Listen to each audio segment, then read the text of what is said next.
Alléluia, Alléluia. Le Seigneur soit avec vous. Évangile de Jésus-Christ selon saint Jean. Gloire à toi, Seigneur.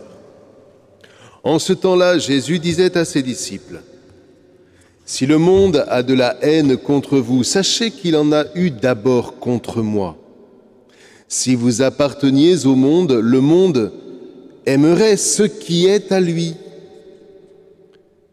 Mais vous n'appartenez pas au monde, puisque je vous ai choisi en vous prenant dans le monde.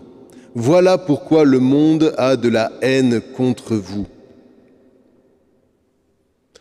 Faites mémoire de la parole que je vous ai dite. Un serviteur n'est pas plus grand que son maître. Si on m'a poursuivi, on vous poursuivra vous aussi. Si l'on a gardé ma parole, on gardera aussi la vôtre.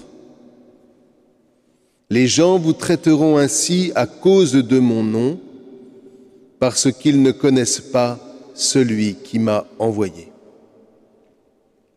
Acclamons la parole de Dieu. Louange à toi, Seigneur Jésus.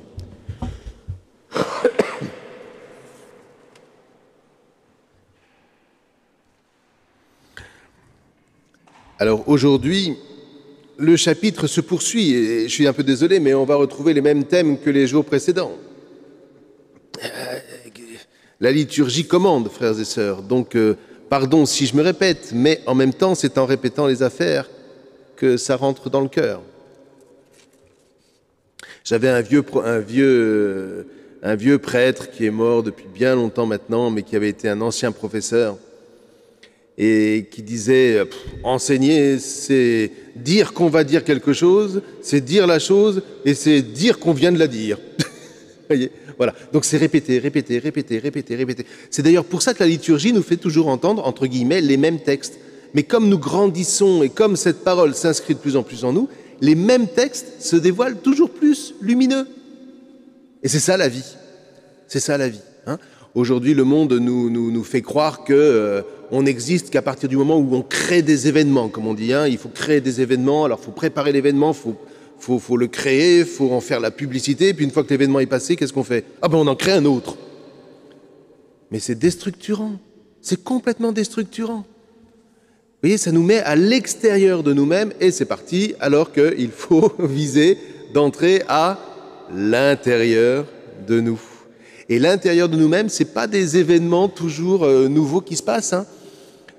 Ce sont des étapes. L'intérieur de soi, c'est un chemin. C'est un chemin. Et c'est un chemin de liberté. C'est un chemin de liberté. Et c'est extraordinaire, vous voyez, de voir d'abord la liberté d'un saint Paul dans les Actes des Apôtres. Mais c'est aussi, et encore plus, parce que là, on en fait nous-mêmes l'expérience, c'est encore plus extraordinaire de faire soi-même l'expérience de cette liberté intérieure. Et aujourd'hui, nous sommes, comme à l'époque de Jésus, dans un monde qui est tenté par le fait de rester à l'extérieur de soi. Je prends un exemple. Il ne s'agit pas de juger ou de quoi que ce soit, mais c'est vraiment pour qu'on comprenne bien. Vraiment, la tradition juive, la Torah, Moïse, etc., c'est extraordinaire de profondeur. Sauf qu'il y a un piège. Et le piège, on l'appelle le piège du pharisaïsme. Ça ne veut pas dire que tous les pharisiens étaient là-dedans, puisque certains pharisiens sont venus à Jésus pour dire « Mais montre-nous le chemin ». Ce à quoi Jésus répondra « Mais Moïse vous montre le chemin. Je ne suis pas venu pour vous montrer le chemin, je suis le chemin. » Vous voyez, quand on reste dans la question qui est la question de Philippe, je crois, hein, qui dit « Montre-nous le chemin ». Mais t'as pas compris, Philippe. Moïse montre le chemin.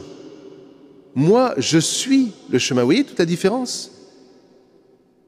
Donc, je reste à l'extérieur de moi-même si je dis à Jésus « Jésus, montre-moi le chemin ». Parce que ça veut dire que Jésus est à l'extérieur de moi et que je lui dis « Ben allez, montre-moi la route, que je vais prendre tout seul ».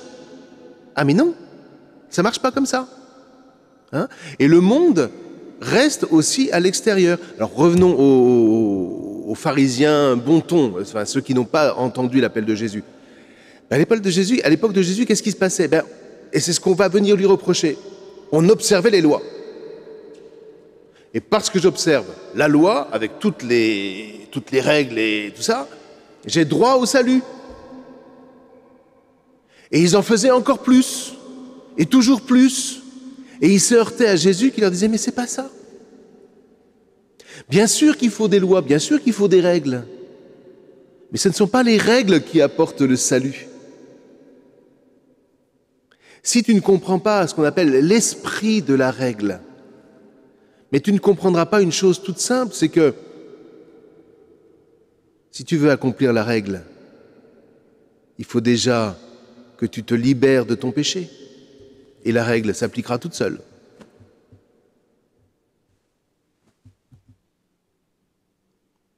Nous pensons que... Et même, il y a un certain discours sur les vertus chrétiennes qui est quand même pas loin du truc. Hein. C'est un discours sur les vertus sur le mode stoïcien. Alors, on va vous décrire les vertus. Alors, les vertus théologales, c'est encore autre chose. Mais les vertus cardinales, alors il faut la justice, la tempérance, la maîtrise de soi. C'est très bien. Mais il se trouve que ces vertus-là, quand tu prends le chemin intérieur du Christ, elles s'appliquent toutes seules. Et c'est là où tu vois que vraiment tu es travaillé de l'intérieur. Ça ne veut pas dire qu'il n'y a pas de combat, mais tu vas t'apercevoir que dans les combats, parce que tu es libre à l'intérieur de toi, eh bien tous les combats, dans le fond, eux, restent à l'extérieur. Ça peut être très dur comme combat, ça peut être tout à fait bouleversant, ça peut être déstabilisant, ça peut être tout ce que vous voulez. Mais vous voyez, moi je fais l'expérience, c'est qu'à chaque fois que j'entre dans le temple de la Trinité qui est en moi, tous les troubles s'évanouissent. C'est extraordinaire. Et je vous assure que des combats, il y a des fois où ils sont largement aussi brutaux que tous ceux que vous pouvez connaître. Mais donc vous me voyez venir. J'ai en moi le temple de la Trinité. Je vous répète ce que je vous ai déjà dit. Je n'ai pas en moi le temple de la Trinité parce que le baptême aurait mis en moi le temple de la Trinité. Le temple de la Trinité, c'est la source d'énergie qui fait que je suis vivant.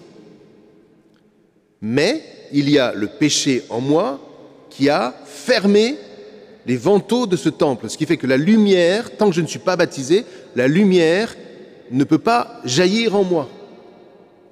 Il faut que le Christ vienne ouvrir ses vantaux. Alors, par le Christ, qui est vraiment le chemin qui me conduit dans ce temple, je puise l'énergie qui va faire que, c'est la phrase de saint Paul, quand tu es sur ce chemin du Christ, tu n'as plus besoin, quelque part, de la Torah. Car tu appliques la Torah. Tu appliques, parce que le but de la Torah, c'est que tu donnes la vie. Eh bien, en Christ, tu donnes la vie. Et à quoi tu reconnais que tu es en Christ? C'est si tu donnes la vie.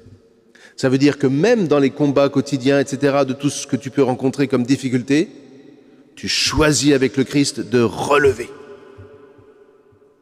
C'est un point de discernement essentiel, frères et sœurs. Si vous avez quelqu'un qui passe son temps à médire, à critiquer, à descendre,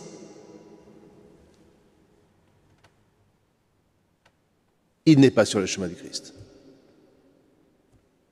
Et donc pour vous, pour moi, c'est un critère essentiel. À partir du moment où je commence à vouloir me redresser ou me défendre en condamnant celui ou celle qui est en face de moi, ça veut dire que j'ai refermé les vantaux du temple de la Trinité qui est en moi. Vous voyez ? Et c'est là où la confession chez les catholiques est tellement essentielle, c'est que par la confession, je demande au Seigneur lui-même de réouvrir ses vantaux. Alors la lumière rejaillit, et à quoi je vois que la lumière rejaillit en moi? À deux choses, et j'arrêterai là. La première, c'est que les paroles du Christ revienne en moi, gardez ma parole. Ça revient comme un refrain dans tout le chapitre. Gardez ma parole. Et ensuite, le deuxième signe, c'est que grâce à cette parole qui m'habite, à chaque fois que je serai tenté de voir le négatif, le Seigneur me dit « Relève ». Je t'ai relevé, relève à ton tour. Et pour ça, ce n'est pas un choix que je te donne, ou de relever ou de descendre. C'est un commandement, et ça s'appelle la charité. Relevez-vous les uns les autres. Aimez-vous de charité les uns les autres. Alors vous serez les fils du Très-Haut. Alors vous serez libres. Alors vous serez pleinement habités et rayonnants de la Trinité qui habite en vous. La plus belle image dans la Torah de ça, c'est lorsque, à la fin de sa vie, Moïse descend pour la dernière fois. C'est pas la fin de sa vie, je dis n'importe quoi.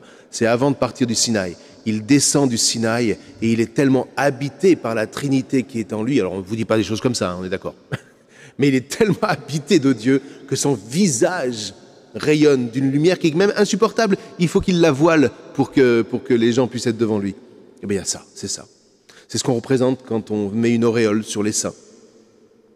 Mais si vous avez rencontré un jour un saint ou une sainte, même si lui-même ne le savait pas, vous avez bien vu que son visage rayonne.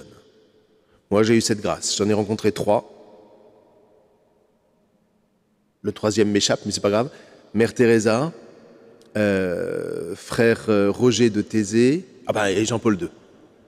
Quand vous avez croisé leurs regards, quand vous avez puisé dans l'énergie qui émane de leurs yeux, vous vous dites, vraiment la vie est là. Et Seigneur, donne-moi d'être le serviteur de cette vie. Eh bien, puisons dans l'Eucharistie. Je vous rappelle que cette Eucharistie, nous serons quelques-uns seulement à pouvoir communier, bien sûr, en l'occurrence le Père Angèle et moi, mais c'est toute l'Église qui, à travers nous, communie. Donc c'est vous tous qui êtes entraînés dans cette communion, ne l'oubliez jamais. Et même quand vous reviendrez pour communier vous-même, ne considérez jamais la communion comme une pilule spirituelle personnelle ou individuelle, considérez toujours que vous communiez pour tous ceux qui n'ont pas accès à la communion, et croyez-moi, ils sont des milliers et des millions dans le monde qui attendent avec grand espoir de pouvoir la recevoir. Amen.